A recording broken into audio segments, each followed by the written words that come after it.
Boa tarde, turma. Vamos falar hoje sobre doenças autoimunes. Iniciaremos pelo lúpus eritematoso sistêmico, uma doença que acomete muitas pessoas, tem complicações graves para o organismo, né? E precisa de um diagnóstico quanto mais cedo, melhor, para que haja controle. Como é uma doença autoimune, ela não tem cura, né? Ela não tem cura. Então, por isso, precisa de diagnóstico para que haja um controle dessa doença para a pessoa conseguir sobreviver melhor com ela. Então, o lúpus, também chamado de LES, né? Lúpus eritematoso sistêmico, ela é uma doença autoimune que afeta o organismo como um todo, tá? Assim como ocorre em outras doenças autoimunes, o sistema imunitário nosso começa a reconhecer nossas células como não próprias e começa a destruir as células, resultando numa inflamação tecidual que leva à destruição celular, tá? O Dia Internacional dos Portadores de Lúpus é o dia 10 de maio, foi agora recente, né? Ela é uma doença prevalente no sexo feminino, tá? A faixa etária mais atingida é entre 20 a 40 anos e tem uma prevalência na etnia negra, tá? Pessoas com descendência afro têm mais possibilidade de ter lúpus eritematoso sistêmico, tá? Então, a patogenia dele pode ser devida a fatores genéticos, a fatores ambientais e fatores imunológicos. Então, o conjunto disso tudo leva ao desenvolvimento dessa doença, tá? Então, não se tem, assim, como definir qual foi a causa do surgimento dessa doença na pessoa, mas pode ser um conjunto dessas três fatores. Quais os tipos de lúpus nós temos? O eritematoso discoide, o eritematoso sistêmico, o induzido por drogas e o lúpus neonatal. Tá? O eritematoso discoide, ele é sempre limitado à pele, tá? Ele não tem interferência nos órgãos internos. Tá? 10% das pessoas com lúpus discoide pode evoluir para lúpus sistêmico, então ele pode evoluir para uma forma mais grave. O lúpus sistêmico é a forma mais grave do lúpus e pode afetar todos os órgãos do nosso organismo. Tá? Aquele induzido por drogas, alguns medicamentos levam à formação de anticorpos e esses anticorpos pode ser que reconheçam células, né, partes das células nossas como não próprias e começa a atacar o nosso tecido, levando a um processo inflamatório e levando à sua destruição, tá? E o neonatal, tadinho, né? O bebezinho já nasce com essa doença, né? É uma forma rara, né, de aparecimento do lúpus e ocorre quando a mãe, com certos tipos de anticorpos, contamina o filho durante o nascimento e ele vai desenvolver essa agressão imunológica própria às células do seu tecido. Tá? Quais são os sintomas de lúpus? Fadiga, né, dor articular, dor ao respirar, febre, dor abdominal, dor de cabeça, tontura, inchaço nos membros inferiores, urina espumante, né? Quando você urina, principalmente os homens que urinam na água do sanitário, espuma bastante. As mulheres também pode causar essa espuma, desmaio, convulsões e alterações de caminho. Tá?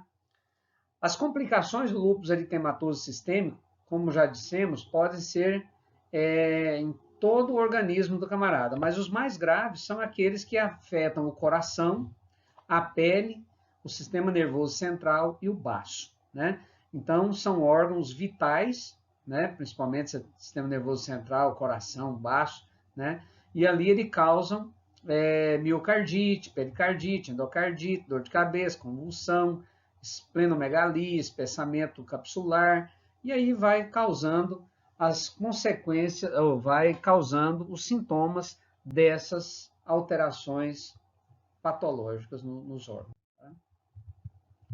Nos rins, pode levar à formação de trombos, de glomerulonefrite, né? No pulmão, inflamação da pleura, derrame pleural, né? E isso pode ter consequências letais. Tá? Então, o diagnóstico. Pode-se fazer o teste de urina, mas não é específico. O hemograma também não é específico, não existe um hemograma. Olha, esse hemograma aqui é de lúpus, nada, né?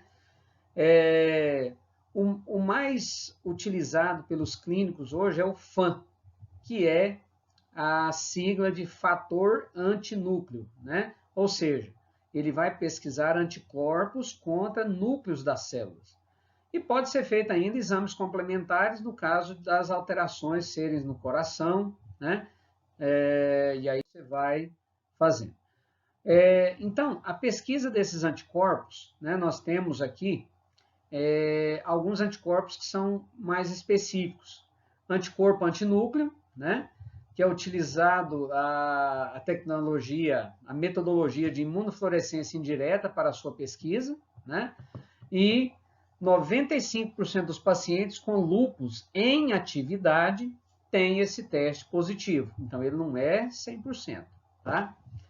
Anti-DNA nativo, também feito por imunofluorescência indireta, tá? Tem uma baixa sensibilidade e somente 50% a 60% dos pacientes com doença ativa têm positividade. Então, não é 100% também.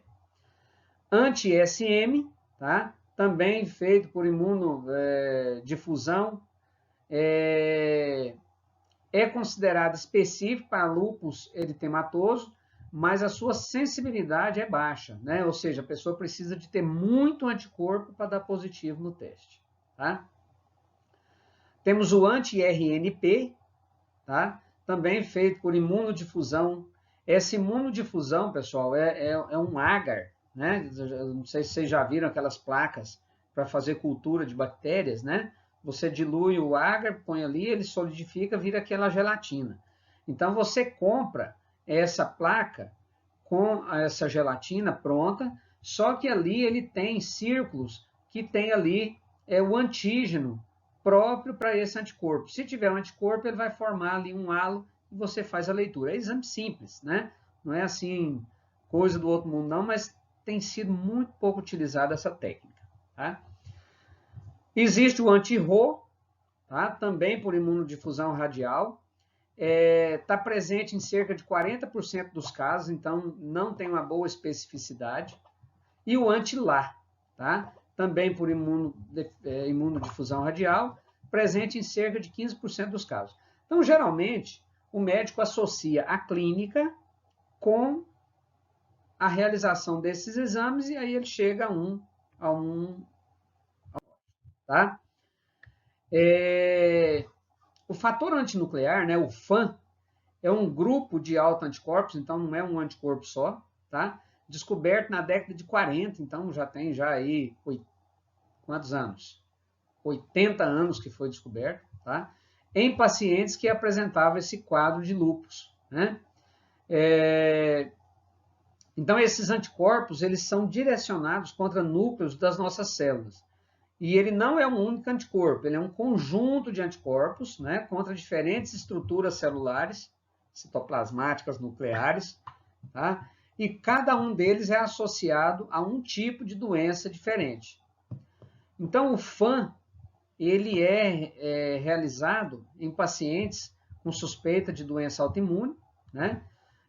Feito no soro do paciente, e aí a gente faz a imunofluorescência, que é aquela mesma técnica que nós fizemos para Chagas, tá? Não sei se vocês lembram lá, né? Que vai usar o conjugado, vai usar... E lá, ao invés de eu usar antígenos do Chagas, aqui eu vou usar essas células REP2, tá? Essas células REP2 são células hepáticas, né? Hepatócitos, que tem um núcleo, e aí os anticorpos vão grudar ali, você coloca um conjugado, que é um anticorpo contra anticorpo agarrado a uma substância fluorescente, leva ao microscópio de fluorescência e você vai ver as imagens. Em breve eu vou mostrar as imagens para vocês de fator antinúcleo. Então, já esse breve já foi agora, né? Então, olha que lindo. É lindo para ver a imagem, né? Não para quem tem. Então, vocês estão vendo aí, ó, que a imagem, ela mostra os núcleos sendo com fluorescência, mostrando a presença de anticorpos contra núcleo, tá? Então, os tipos de FAN, né, os tipos de anticorpos. Nós temos anticorpos que são do tipo nuclear pontilhado centromérico. Então, ele vai ser pontinhos que a gente vai ver no centrômero do núcleo. Tá? Nuclear homogêneo, todo núcleo vai estar tomado por anticorpos. Nuclear, membrana nuclear, vai ver só na membrana nuclear a presença desses anticorpos. Nuclear pontilhado fino, você vai ver somente dentro de todo o núcleo, mas pontilhadinho, ele não é homogêneo. Pontilhado fino denso, né, inespecífico, pode estar presente em várias doenças autoimunes e também na cistite intersticial, dermatite atópica, psoríase, asma. Então, estão vendo que não são específicos para lúpus, tá? Nucleolar pontilhado, na esclerose sistêmica, né? Nós temos alguns trabalhos que falam sobre a presença de fatores antinúcleos em pessoas que têm esclerose múltipla, tá? Citoplasmático, os anticorpos são contra estruturas citoplasmáticas e ele pode ser tanto pontilhado, reticulado ou então pontilhado fino, né? Olha as imagens, né? Na imagem A, ó, a gente tem um nucleolar homogêneo, tá? Na letra D, nós temos o nucleolar pontilhado. Na letra E, nós temos o citoplasmático. Na letra G e na letra C, nós temos os pontilhados. Tá? E assim a gente vai vendo essas imagens, né? É um negócio tão lindo de ver. Infelizmente, aí no laboratório aqui da UBRA, aqui no complexo, nós não temos o microscópio de fluorescência. Mas lá no laboratório escola a gente tem, tá? Então, quando vocês estiverem lá, vocês vão ter acesso, tá bom? Então, olha, as ferramentas que são utilizadas para auxiliar no diagnóstico. Avaliação clínica do paciente, né? Avaliação física, exames laboratoriais, às vezes a necessidade de biópsia para fazer um fechamento do diagnóstico. Tá? Tratamento. Geralmente se trata os processos inflamatórios. Então, vão utilizar ali os anticorpos anti-inflamatórios não esteroidais, né? Antimaláricos para artrite, tá? E esse antimalárico aí entra a hidroxicloroquina, tá? Corticoides, drogas imunossupressoras para diminuir a ação do sistema imunológico e tratamentos adicionais dos sintomas, né? Da hipertensão, da infecção, de tromboses, ou seja, tem que tratar os sintomas. E aquelas pessoas que têm alterações na pele devem evitar o sol, porque ela causa uma modificação na epiderme da pessoa que o sol fica mais... ele não tem uma proteção contra o sol, tá? Então, evitar o sol, evitar o uso de hormônios, evitar descargas emocionais, né? Controlar a dieta, atividade física regular, evitar fumo, atividade, né, laboral. Então, tudo isso precisa de ser orientado, né? Um tratamento multiespecífico para que surja efeito, tá? E assim, pessoal, eu vou colocar esse slide lá essa apresentação de videoaula lá no YouTube, mas também vou colocar no Conecta outro slide feito por coleguinhas de vocês. Grande abraço e até o próximo slide.